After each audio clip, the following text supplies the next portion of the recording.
দুইটার মধ্যে কাল থেকে চালু হচ্ছে প্রত্যয় স্কিম। প্রত্যাহারের দাবিতে দেশের সব পাবলিক বিশ্ববিদ্যালয়ে কর্মবিরতি, ক্লাস পরীক্ষা বন্ধ। ছাগলকাণ্ডে আলোচিত মতিউরের জমির তথ্য চেয়ে ভূমি অফিসগুলোতে দুদকের চিঠি।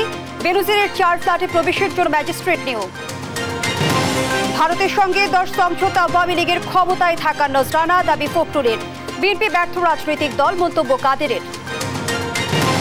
বৃষ্টি আর যানজটের ভোগান্তি নিয়ে রাজধানী সহ সারা দেশে এইচএসসি পরীক্ষা শুরু।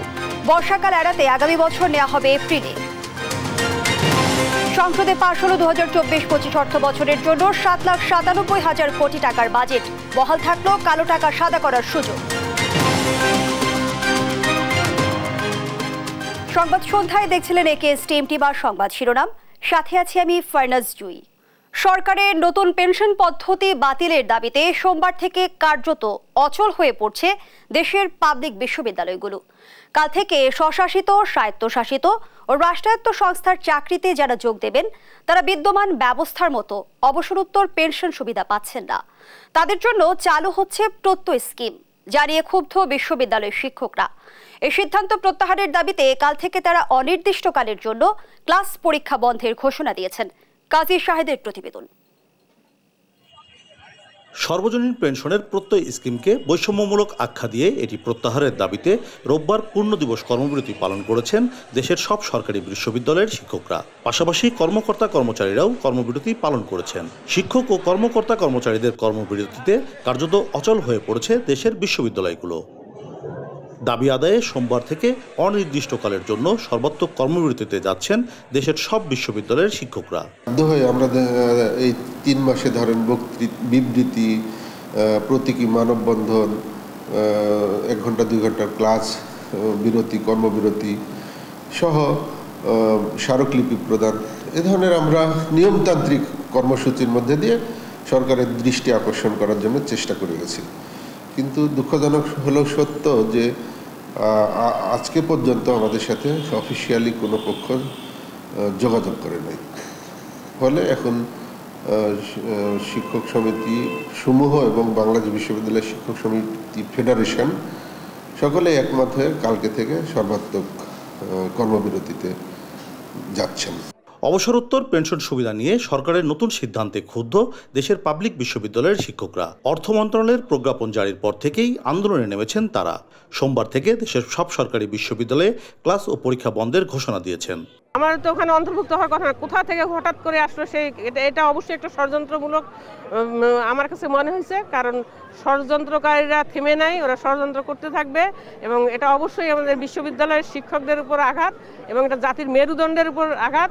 আমাদের বিশ্ববিদ্যালয় শিক্ষক সমিতি ফেডারেশন এই বিষয়ে ঊর্ধ্বতন মহলের সাথে কথা বলার চেষ্টা করছেন এবং আশা করি নিশ্চয়ই একটা রেজাল্ট আসবে। সরকারি কর্মকর্তা কর্মচারীদের এই প্রজ্ঞাপনের আওতায় না এনে বৈষম্য করা হয়েছে দাবি শিক্ষকদের। এ ধরনের সিদ্ধান্ত বিশ্ববিদ্যালয় শিক্ষকদের সরকারের মুখোমুখি দাঁড় করাবে বলছেন শিক্ষক নেতারা। সরকারের মধ্যে ঘাপটি মেরে থাকা আমলা গোষ্ঠী বলতে যারা আমরা বুঝি বা কিছু ব্যবসায়ী গোষ্ঠী, তারা শিক্ষকদেরকে এক প্রকারের বাধ্য করেছে এই ধরনের কর্মকাণ্ড গ্রহণ করতে। দেখেন, একই দেশে তো 2 রকমের আইন চলতে পারে না। এটা সম্ভবত সংবিধানের পরিপন্থী একটি বিষয়। জানেন, পাবলিক ইউনিভার্সিটির শিক্ষকদের বয়স 65 ইয়ার্স চাকরির বয়স, সেখানে 60 থেকে ওটা কার্যকর হবে। তার মানে এটা কি ধরনের, এটা কি এটার সাথে ফিক্স করে না। দ্বিতীয়ত হচ্ছে যে এই যে টাকা পেনশন, বর্তমানে যে এক্সিস্টিং পেনশন স্কিম আছে সেখানে তো বিশ্ববিদ্যালয়ের শিক্ষকদের ইয়েতে কাটা হয়। এই প্রজ্ঞাপন বাতিল না হওয়া পর্যন্ত পাঠদানে না ফেরার ঘোষণা শিক্ষকদের। কাজী শাহেদ, দেশ টিভি। ছাগলকাণ্ডে আলোচিত এনবিআরের সাবেক সদস্য মতিউর রহমানের জমির তথ্য জানতে ঢাকা সহ কয়েকটি জেলার রেজিস্ট্রি অফিসে চিঠি দিয়েছে দুর্নীতি দমন কমিশন দুদক। এছাড়া পুলিশের সাবেক আইজি বেনজির আহমেদ ও স্ত্রী সন্তানের মালিকানাধীন গুলশানের 4টি ফ্ল্যাটে তালা খুলতে একজন নির্বাহী ম্যাজিস্ট্রেট নিয়োগ দিয়েছেন আদালত। আরও জানাচ্ছেন জুবাইর রাজিন। গেল কয়েক মাস ধরেই নানা আলোচনায় সমালোচিত সাবেক আইজিপি বেনজির আহমেদ। সম্প্রতি বেনজির ও তার পরিবারের সদস্যদের বিরুদ্ধে দুর্নীতি ও অনিয়মের মাধ্যমে বিপুল সম্পদের মালিক হওয়ার অভিযোগ ওঠে। এরপর তার জ্ঞাত আয় বহির্ভূত সম্পদের অনুসন্ধান শুরু করে দুদক। এরপরই দুদকের আবেদনের প্রেক্ষিতে সাবেক এই আইজিপির সম্পত্তি ক্রোকের নির্দেশ দেন আদালত। নিষেধাজ্ঞা দেয়া হয় বিদেশ যাত্রায়। কয়েক দফায় তলব করা হয় দুদকে। গেল বৃহস্পতিবার বেনজির আহমেদ ও তার স্ত্রী সন্তানদের নামে থাকা বাড্ডা ও আদাবরের 8টি ফ্ল্যাট রক্ষণাবেক্ষণের জন্য দুদককে নির্দেশ দেন আদালত। একই দিন বেনজির আহমেদ ও তার স্ত্রী সন্তানদের নামে থাকা আরও 25 একর জমি রক্ষণাবেক্ষণের জন্য তত্ত্বাবধায়ক নিয়োগ দেন আদালত। এবার বেনজিরের গুলশানের 4টি ফ্ল্যাটের তালা খুলতে ম্যাজিস্ট্রেট নিয়োগের নির্দেশ দিয়েছেন আদালত। এদিকে ছাগল নিয়ে গেল 2 সপ্তাহ ধরে সমালোচনায় রাজস্ব বোর্ডের সদস্য মতিউর রহমান। ছাগল কাণ্ডে আলোচিত মতিউর রহমান ও তার পরিবারের সদস্যদের বিলাসী জীবন প্রকাশ্যে আসায় জাতীয় রাজস্ব বোর্ডের কাস্টমস, এক্সাইজ ও ভ্যাট অ্যাপিলেট ট্রাইব্যুনাল থেকে বাদ পড়েছেন তিনি। সোনালী ব্যাংকের পরিচালনা পর্ষদের পদও হারিয়েছেন। এছাড়া মতিউর রহমান, তার স্ত্রী লায়লা কানিজ ও ছেলে আহমেদ তৌফিকুর রহমান অর্ণবের বিদেশ যাত্রায় নিষেধাজ্ঞা দিয়েছেন আদালত। এবার মতিউরের জমির তথ্য চেয়ে ঢাকাসহ কয়েকটি জেলার ভূমি অফিসে চিঠি পাঠিয়েছে দুর্নীতি দমন কমিশন দুদক। আমরা অনুসন্ধান শুরু করেছি, অনুসন্ধানী কর্মকর্তা নিয়োগ করেছি। অনুসন্ধানী কর্মকর্তা যেখানে যে কাগজপত্র পাওয়া উচিত সেখানে নোটিশ, সেখানে তাদেরকে ইনফর্ম করবে, সেই কাগজপত্র পাওয়ার চেষ্টা করবে, সেই সাব রেজিস্ট্রি অফিস হোক বা অন্য যে কোনো অফিস হোক। যে কোনো অফিস থেকে কোনো কিছু চাওয়ার অধিকার আমাদের অনুসন্ধান কর্মকর্তার আছে, সে বিধি বিধান মাইনে ব্যবস্থা করবে। এছাড়া ছাগলকাণ্ডে বিদেশ যাত্রায় নিষেধাজ্ঞা প্রত্যাহার চেয়ে আদালতে আবেদন করেছেন মতিউরের স্ত্রী লায়লা কানিজ লাকি। এ বিষয়ে শুনানি হবে আগামী 28 জুলাই। জুবায়ের রাজিন, নিউজ ডেস্ক, দেশ টিভি। ভারতের সাথে সরকার প্রধান যে 10টি সমঝোতা স্মারক সই করেছেন তা গোলামির নবতর সংস্করণ বলে মন্তব্য করেছেন বিএনপি মহাসচিব মির্জা ফখরুল ইসলাম আলমগীর। তার দাবি, ভারতের সাথে 10 চুক্তি দেশের মানুষের স্বার্থে নয়, বরং আওয়ামী লীগের অবৈধভাবে ক্ষমতায় থাকা নজরানা। ক্ষমতা টিকিয়ে রাখার স্বার্থে সরকার জাতীয় নিরাপত্তা ও সার্বভৌমত্বকে হুমকির মুখে ঠেলে দিচ্ছে বলেও অভিযোগ করেন মির্জা ফখরুল। বিস্তারিত সাইফুল রিপনের প্রতিবেদনে। সরকার প্রধানের সাম্প্রতিক ভারত সফরে 10টি সমঝোতা স্মারক স্বাক্ষর নিয়ে আনুষ্ঠানিক প্রতিক্রিয়া জানাতে গুলশানে বিএনপি চেয়ারপারসনের রাজনৈতিক কার্যালয়ে সংবাদ সম্মেলনের আয়োজন করে বিএনপি। শেখ হাসিনা ভারতের সাথে যে 10টি সমঝোতা স্মারক সই করেছেন তা গোলামির নবতর সংস্করণ মাত্র। এতে দলের স্থায়ী কমিটির সদস্য সহ গুরুত্বপূর্ণ নেতাদের নিয়ে বক্তব্য রাখেন বিএনপি মহাসচিব মির্জা ফখরুল ইসলাম আলমগীর। সমঝোতা স্মারকগুলোর বিভিন্ন বিষয় বিস্তারিত তুলে ধরে মহাসচিব দাবি করেন, সরকার প্রধানের ভারত সফর ছিল কার্যত একপাক্ষিক, আর যেসব চুক্তি করা হয়েছে তা দেশের স্বার্থ বিরোধী। জাতীয় স্বার্থ বিরোধী এহেন চুক্তি জনগণ কখনোই মেনে নেবে না। মির্জা ফখরুল বলেন, তিস্তার পানির ন্যায্য হিস্সা থেকে বঞ্চিত করেছে যেই ভারত, তাদেরকেই তিস্তা প্রকল্প করতে দেয়া দেশের জন্য আত্মঘাতী। প্রশ্ন হলো, যাদের বিমাতাসুলভ আচরণের কারণে তিস্তার ন্যায্য পানি থেকে বাংলাদেশ বঞ্চিত হচ্ছে, সেই তাদেরকেই তিস্তার পানি ব্যবস্থাপনায় নিয়োজিত করলে তা যে স্বার্থ সাংঘর্ষিক আত্মঘাতী সেটা বাংলাদেশের মানুষ বোঝে।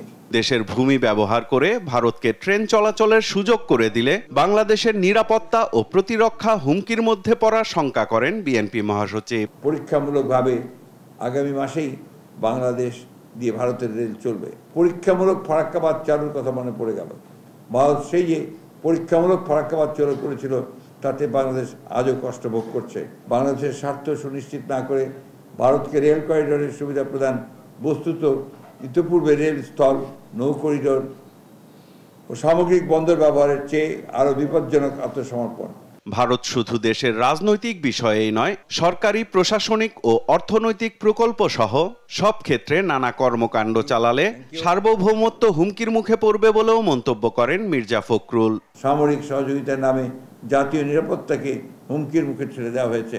ভারত কেবল আমাদের আভ্যন্তরীণ রাজনীতি নয়, সরকারি প্রশাসন যন্ত্র, জাতি গঠনমূলক নানাবিধ কর্মকাণ্ড ও বিভিন্ন স্পর্শকাতর অর্থনৈতিক প্রকল্প যেমন রূপপুর পারমাণবিক প্রকল্প কেন্দ্র, রামপাল বিদ্যুৎ কেন্দ্র, রাডার স্থাপন ইত্যাদি ক্ষেত্রে হস্তক্ষেপ করছে।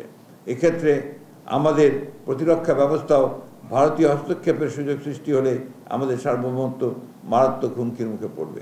প্রতিনিয়ত ভারতীয় সীমান্তে বাংলাদেশি নাগরিক হত্যার ঘটনায় সরকার নির্লিপ্ত থাকছে অভিযোগ করে স্বাধীন পররাষ্ট্রনীতি গ্রহণ ও বাস্তবায়নে সরকার অক্ষমতার পরিচয় দিয়েছে বলেও মন্তব্য করেন বিএনপি মহাসচিব। পররাষ্ট্রনীতি গ্রহণ ও বাস্তবায়নে কার্যত অক্ষম হয়ে পড়েছে। Saiful Ripon, Desh TV, Dhaka. Thank you. BNP ব্যর্থ রাজনৈতিক দলে পরিণত হয়েছে বলে মন্তব্য করেছেন আওয়ামী লীগের সাধারণ সম্পাদক ওবায়দুল কাদের। রোববার আওয়ামী লীগের দপ্তর সম্পাদক বিপ্লব বড়ুয়া সই করা গণমাধ্যমে পাঠানো এক সংবাদ বিবৃতিতে তিনি একথা বলেন। ওবায়দুল কাদের আরো বলেন, আন্দোলনের নামে বিএনপির বিভিন্ন রাজনৈতিক কর্মসূচি জনগণ বারবার প্রত্যাখ্যান করেছে। খালেদা জিয়ার মুক্তির দাবি প্রসঙ্গে আওয়ামী লীগের সাধারণ সম্পাদক বলেন, আওয়ামী লীগ দেশের সংবিধান ও আইনের শাসন বজায় রাখতে প্রতিজ্ঞাবদ্ধ। কোনো প্রকার বেআইনি, অযাচিত ও অযৌক্তিক দাবি গণতান্ত্রিক সরকার মানতে পারে না।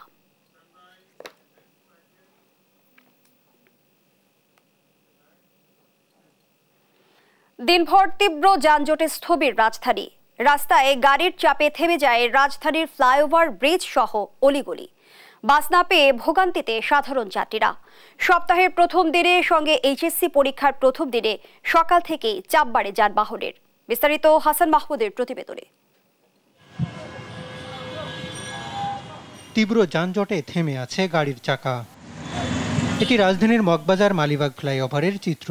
সপ্তাহের প্রথম কর্মদিবস, সঙ্গে এইচএসসি পরীক্ষা, সব মিলিয়ে সকাল থেকেই প্রচণ্ড চাপ রাস্তায়। তীব্র যানজটে ভোগান্তিতে সাধারণ মানুষ। দীর্ঘ সময় দাঁড়িয়েও উঠতে পারছেন না বাসে। প্রায় 20 মিনিট দাঁড়িয়ে রয়েছি, কোনো গাড়ি পাইতেছি না, গাড়ি প্রচুর জ্যাম। যাত্রীদের এত ভিড় যে বাসে উঠেই যাচ্ছে না। প্রায় আধা ঘন্টা হয়ে গেছে দাঁড়িয়ে আছি। বাস আছে কিন্তু আমরা যাইতে পারতাছি না। স্বাভাবিক সময় 15 মিনিট, 15 থেকে 20 মিনিট, এখন 1 ঘন্টা লাগে। মগবাজার, মালিবাগ, গুলিস্তান, রামপুরা রোডে তীব্র যানজটে থেমে থেমে চলছে সব ধরনের যান। প্রায় একই চিত্র রাজধানীর সব সড়কে। 20 মিনিটের রাস্তায় লেগে যায় কয়েক ঘন্টা। আমরা স্টাফ কোয়ার্টার থেকে ছাড়ছি 10টার সময়, এখন 12টা বেজে গেছে। এখান পর্যন্ত আইতে 10 মিনিট লাগতো, 1 ঘন্টা ঘুমাইতে আসতাম। গুলিস্তানে সর্বনিম্ন সময় লাগে আপনি 10 থেকে 15 মিনিট সময় লাগে এখানে আসতে, সেখানে 2 ঘন্টা সময় লেগে আছে। আমরা গুলিস্তান থেকে আমরা কাকাল মোড়ে আছি, 3-4 ঘন্টা দিয়ে বয়ে আছি, এখনো যানজট ছাড়তেছে না। দুপুর 1টায় পরীক্ষা শেষ হলে আরও তীব্রতা বাড়ে যানজটের। ভোগান্তিতে পড়ে শিক্ষার্থী ও অভিভাবকরা। হাসান মাহমুদ, দেশ টিভি, ঢাকা। পশ্চিম বঙ্গোপসাগর ও আশপাশের এলাকায় লঘুচাপ ও মৌসুমী বায়ুর প্রভাবে চট্টগ্রাম, কক্সবাজার, মংলা ও পায়রা সমুদ্র বন্দরকে 3 নম্বর স্থানীয় সতর্ক সংকেত দেখিয়ে যেতে বলেছে আবহাওয়া অধিদপ্তর, যার প্রভাবে রাজধানী ঢাকা সহ সারা দেশে মাঝারি থেকে ভারী বর্ষণের আশঙ্কা রয়েছে। এদিকে চট্টগ্রাম ও সিলেটে পাহাড় ধসের সতর্কতা জারি করা হয়েছে। আলিমুজ্জামান সাফওয়ানের রিপোর্ট। সকাল থেকে রাজধানীতে মেঘলা আকাশ, থেমে থেমে হয়েছে কয়েক পশলা বৃষ্টিও। এই চিত্র রাজধানী ঢাকা সহ দেশের কয়েকটি জেলার। আবহাওয়া অফিস বলছে, পশ্চিম বঙ্গোপসাগর ও এর আশেপাশের এলাকায় লঘুচাপ ও মৌসুমী বায়ুর প্রভাবে সারা দেশে এই বৃষ্টি। 3 নম্বর স্থানীয় সতর্ক সংকেত দেখিয়ে যেতে বলা হয়েছে চট্টগ্রাম, কক্সবাজার, মংলা ও পায়রা সমুদ্র বন্দরকে। আমাদের উত্তর বঙ্গোপসাগর এখন উত্তাল রয়েছে। মৌসুমী বায়ু যেহেতু ওইখানে শক্তিশালী আছে, স্ট্রং আছে, প্রেশার গ্রেডিয়েন্ট হচ্ছে ওইখানে, সেই জন্য কিন্তু উত্তাল থাকার কারণে আমরা যে বা আমাদের সামুদ্রিক বন্দরগুলো আছে সেই বন্দরগুলোকে আমরা 3 নম্বর স্থানে সতর্কতা সংকেত জারি করেছি। এবং উত্তর বঙ্গোপসাগরে অবস্থানরত যত মাছ ধরা নৌকা এবং ট্রলারগুলো আছে তাদেরকে আমরা উপকূলের কাছাকাছি থেকে সাবধানে চলাচল করতে বলেছি, পরবর্তী নির্দেশ না দেওয়া পর্যন্ত। ভারী বর্ষণের প্রভাবে পার্বত্য চট্টগ্রামের পাহাড়ি অঞ্চলগুলোতে ভূমিধসের সম্ভাবনা রয়েছে বলে জানান এই আবহাওয়াবিদ। চট্টগ্রাম বিভাগের যে পাহাড়ি অঞ্চলগুলো আছে সেসব অঞ্চলে কয়েকদিন যাবৎ বৃষ্টিপাত হচ্ছে এবং সেই বৃষ্টিপাতের প্রভাবে পাহাড়ে যে মাটিগুলো আছে সেই মাটিগুলো নরম হয়ে যাচ্ছে। বিদায় আমরা ভারী যে বর্ষণের সতর্কতা বার্তা আমরা জারি করেছি সেখানে আমরা বলে দিয়েছি চট্টগ্রাম বিভাগের কোথাও কোথাও, পাহাড়ি অঞ্চলের কোথাও কোথাও এই ভারী বৃষ্টিপাতের জন্য পাহাড় ধসের সম্ভাবনা আছে। বঙ্গোপসাগরে মাছ ধরার ট্রলার ও ছোট নৌযান উপকূলের কাছাকাছি সতর্কভাবে চলাচল করার পরামর্শ দিয়েছে আবহাওয়া অধিদপ্তর।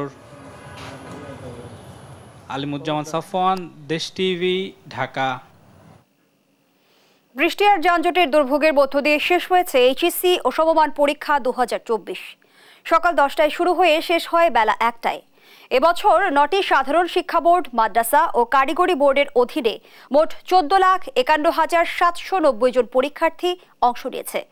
পরে শিক্ষামন্ত্রী ব্রিফিংয়ে জানান, বর্ষাকালে এড়াতে আগামী বছর এইচএসসি পরীক্ষা এপ্রিলে নেওয়া হতে পারে। মাজহারুল ইসলামের রিপোর্ট। এইচএসসি ও সমমানের পরীক্ষা শুরুর প্রথম দিনেই বৃষ্টির হানা, ফলে কেন্দ্রে আসতে নানা দুর্ভোগে পড়তে হয় শিক্ষার্থীদের। অনেকেই বৃষ্টিতে ভিজেই কেন্দ্রে আসেন, এতে করে শিক্ষার্থীদের কিছুটা বিড়ম্বনায় পড়তে হয়। আমিও পুরো ভিজে গেছি, আমি পরীক্ষার্থী, আমার হাতে অ্যাডমিট কার্ড, রেজিস্ট্রেশন কার্ড এগুলো সম্পূর্ণ ভিজে গেছে। বৃষ্টি থাকলেও যথাসময়ে শুরু হয় পরীক্ষা। প্রশ্ন স্ট্যান্ডার্ড হওয়ায় ভালো পরীক্ষা দিয়ে খুশি পরীক্ষার্থীরা। প্রত্যাশা সামনের পরীক্ষাগুলো ভালো হবে। প্রশ্নের মান তো ভালো হয়েছে, যারা আসলে ভালো করে পড়াশোনা করবে তারাই ভালো করবে, কিন্তু বৃষ্টির কারণে একটু সমস্যা হয়ে গিয়েছে, মানে পরিবহন রাস্তায় অনেক জ্যাম ট্যাম ছিল এর জন্য। পরীক্ষা আলহামদুলিল্লাহ ভালো হয়েছে, কোয়েশ্চেন ইজি এসেছে, আর সব মিলে এই তো। এবছরও সংক্ষিপ্ত সিলেবাসে পরীক্ষা হচ্ছে। কেন্দ্রের বাইরে অপেক্ষমান অভিভাবকদের প্রত্যাশা, কম সময় পেলেও ভালো ফলাফল বয়ে আনবে তাদের ছেলেমেয়েরা। 24 এর ব্যাচটা অনেক অল্প সময় পেয়েছে, ওরা আপ্রাণ চেষ্টা করেছে, সঙ্গে টিচার্সরাও আছে, দেখা যাক বাকিটুকু আল্লাহর ইচ্ছা। যে সময়টুকু পাইছে ছেলেটায় মোটামুটি একটা আশা নিত আর কি। এদিকে বিকেলে এক সংবাদ সম্মেলনে শিক্ষামন্ত্রী জানান, সারা দেশে সুষ্ঠুভাবেই পরীক্ষা সম্পন্ন হয়েছে। বৃষ্টির কারণে যারা সময়মতো পরীক্ষার হলে পৌঁছাতে পারেনি তাদেরকে পূর্ণ সময় পরীক্ষা দেওয়ার সুযোগ দেওয়া হয়। বৃষ্টিপাতের কারণে যে ধরনের জলাবদ্ধতার সৃষ্টি হয় সেটার কারণে আমরা অনেক জায়গায় সংবাদ পেয়েছি যে শিক্ষার্থীদের কেন্দ্রে পৌঁছতে বেশ ভোগান্তি পেতে হয়েছে। তবে যে সমস্ত কেন্দ্রে শিক্ষার্থীরা পরে সময় কিছুক্ষণ পরে হলেও যেখানে পৌঁছতে পেরেছে, কেন্দ্রীয় সচিব যারা ছিলেন তাদের কাছে নির্দেশনা দেওয়া হয়েছে শিক্ষার্থীদের সাথে সেভাবে করে সময়টা অ্যাডজাস্ট করে নিয়ে তাদেরকে পরীক্ষায় অংশগ্রহণ করতে দেওয়ার সুযোগটা দেওয়ার জন্য।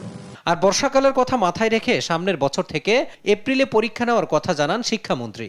যেহেতু আমাদের পরীক্ষা আগামী বছর থেকে আরো সামনে নিয়ে আসতে হবে এবং শুষ্ক মৌসুমে যতটুকু সম্ভব শুষ্ক মৌসুমেই আমরা সেই পরীক্ষাগুলো নেওয়ার প্রচেষ্টা চালিয়ে যাচ্ছি।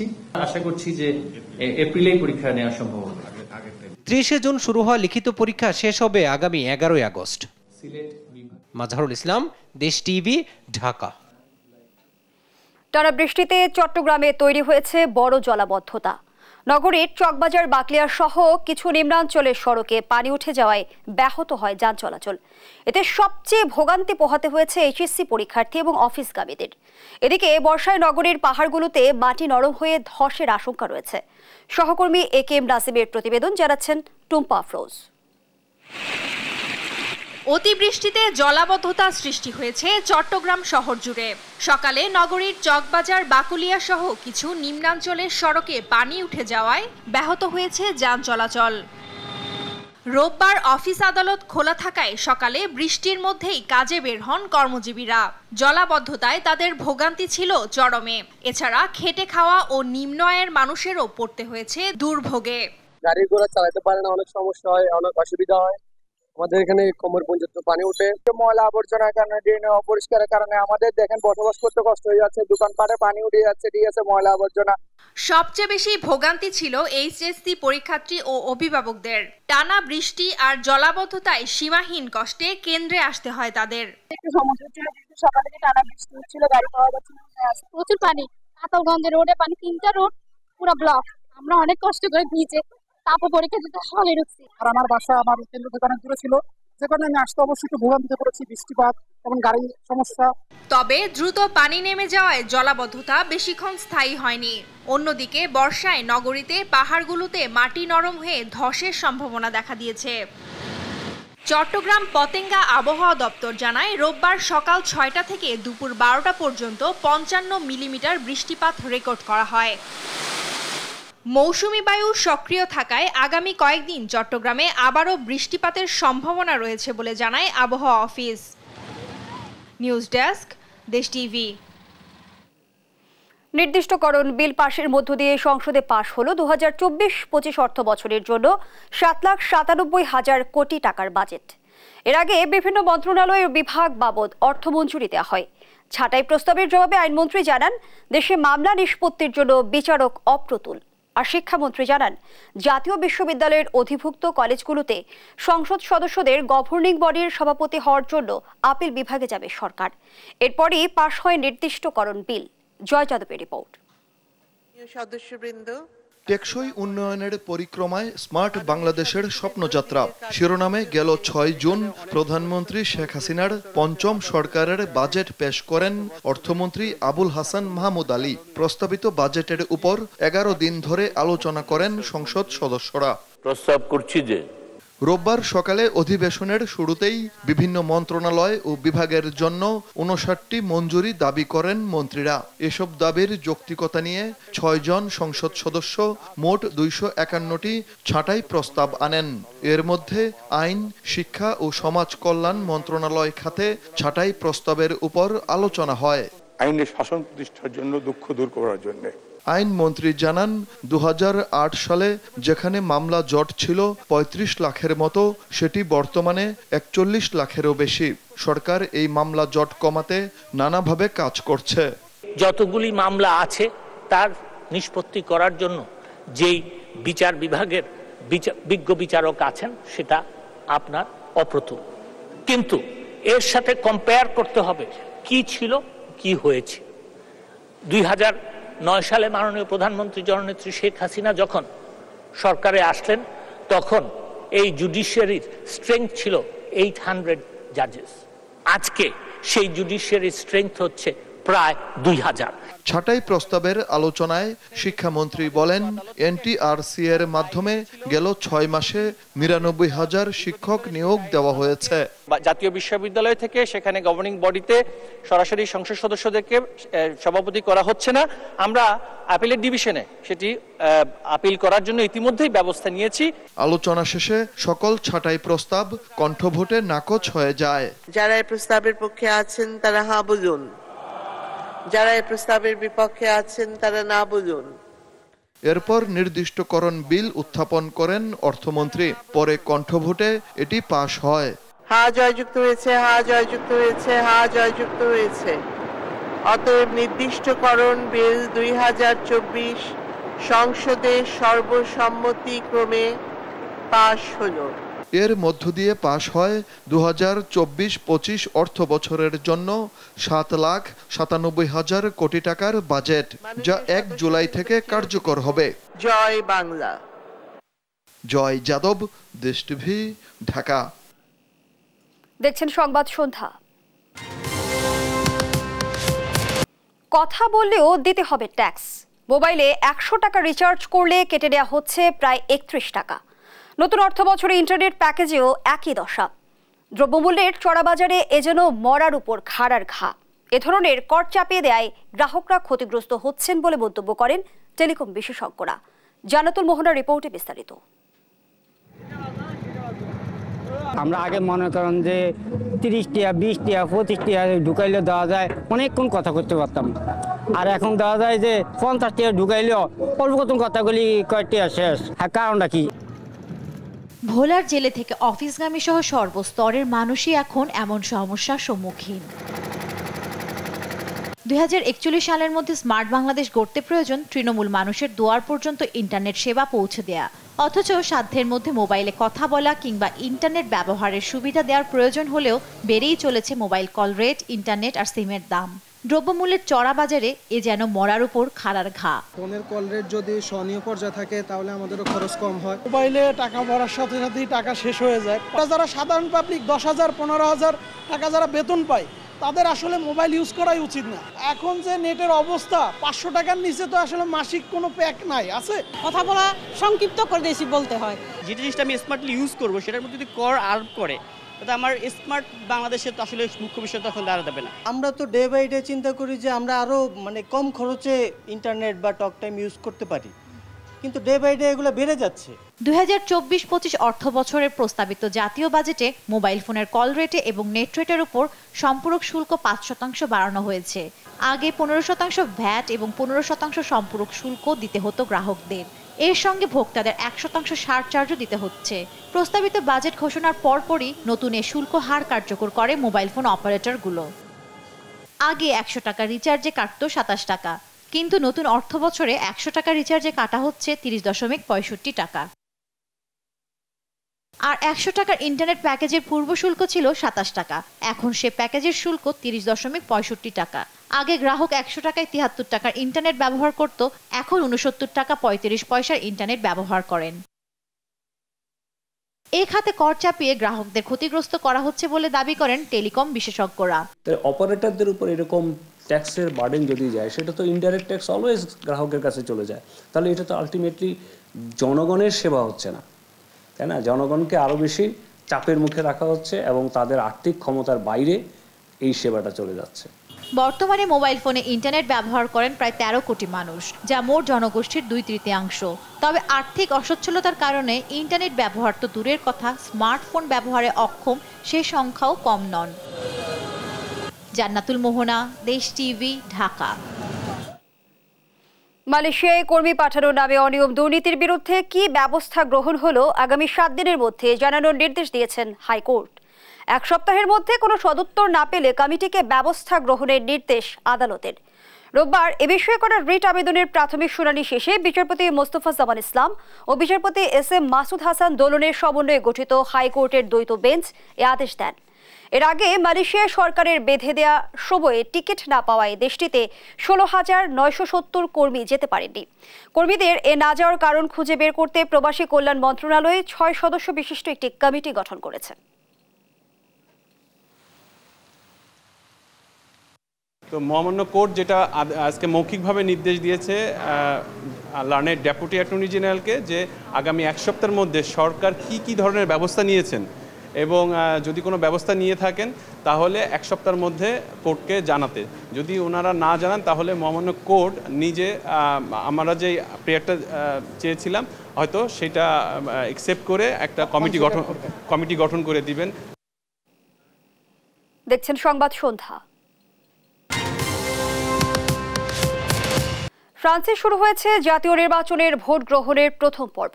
স্থানীয় সময় রোববার সকাল 8টা থেকে বিকেল 4টা পর্যন্ত চলবে ভোট গ্রহণ। দেশটিতে 22 বছরে প্রথমবারের মতো প্রেসিডেন্টের মেয়াদ শেষ হওয়ার আগেই জাতীয় পরিষদ নির্বাচন অনুষ্ঠিত হচ্ছে। আর জনপ্রিয়তা তলানিতে যাওয়ায় কট্টর ডানপন্থী পার্টি ন্যাশনাল র্যালি RN ক্ষমতায় আসতে পারে বলে ধারণা করছেন বিশ্লেষকরা। আফরিন ময়ের রিপোর্টে বিস্তারিত। ফ্রান্সে জাতীয় নির্বাচনে প্রথম দফা ভোট দিতে কেন্দ্রগুলোতে ভিড় করেন ভোটাররা। নিজেদের পছন্দের প্রার্থীকে ভোট দিতে পেরে খুশি তারা। তবে অলিম্পিকের আগে আগাম নির্বাচন দেয়ায় সমালোচনাও করেন কেউ কেউ। গণতন্ত্রের জন্য খুবই গুরুত্বপূর্ণ, তবে অলিম্পিক গেমসের মাত্র কয়েক সপ্তাহ আগে তড়িঘড়ি করে নির্বাচন করা খুবই লজ্জাজনক। আমি আসলে এই খবরে খুব অবাক হয়েছিলাম। সবাই নিজেদের পছন্দের প্রার্থীকে ভোট দিতে এখানে এসেছে, এখনো অনেক ভিড়। দেশটিতে দ্বিতীয় দফার ভোট গ্রহণ হবে আগামী 7 জুলাই। তবে প্রথম দফার ভোট শেষ হওয়ার আগেই এবার ক্ষমতায় কট্টর ডানপন্থী ন্যাশনাল র্যালি RN দলের নেতা ম্যারিন লে পেন প্রথমবারের মতো ক্ষমতায় আসতে পারেন বলে ধারণা করা হচ্ছে। দলটি অভিবাসন বিরোধী ও ইউরোপ ইউনিয়নের সমালোচনাকারী হিসেবে পরিচিত। ফ্রান্সের জাতীয় পরিষদের নির্বাচন সাধারণত প্রেসিডেন্ট নির্বাচনের পরে অনুষ্ঠিত হয়। তবে 22 বছরের মধ্যে প্রথমবারের মতো প্রেসিডেন্টের মেয়াদ শেষ হওয়ার আগেই জাতীয় পরিষদের নির্বাচন অনুষ্ঠিত হচ্ছে। বিশ্লেষকরা বলছেন, দেশটিতে প্রেসিডেন্ট ইমানুয়েল ম্যাক্রোর জনপ্রিয়তা দিন দিন কমে যাওয়ার কারণেই পার্লামেন্ট ভেঙে দিয়েছেন তিনি। ফ্রান্সের জাতীয় পরিষদের 577টি আসন আছে। প্রতিটি নির্বাচনী জেলার জন্য একটি করে আসন বরাদ্দ। নিরঙ্কুশ সংখ্যাগরিষ্ঠতার জন্য একটি দলের প্রয়োজন হয় 289টি আসন। তবে ম্যাক্রোর জোটের আসন ছিল মাত্র 250টি।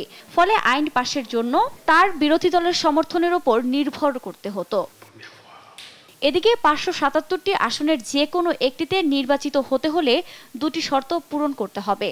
প্রথমত, নির্বাচনে ভোটার উপস্থিতি কমপক্ষে 25% হতে হবে। দ্বিতীয়ত, নির্বাচিত হতে একজন প্রার্থীকে প্রদত্ত ভোটের মধ্যে নিরঙ্কুশ সংখ্যাগরিষ্ঠতা পেতে হবে। কোনো প্রার্থী নিরঙ্কুশ সংখ্যাগরিষ্ঠতা না পেলে নির্বাচন করাবে দ্বিতীয় ধাপে। আফরিন মৌ, নিউজ ডেস্ক, দেশ টিভি।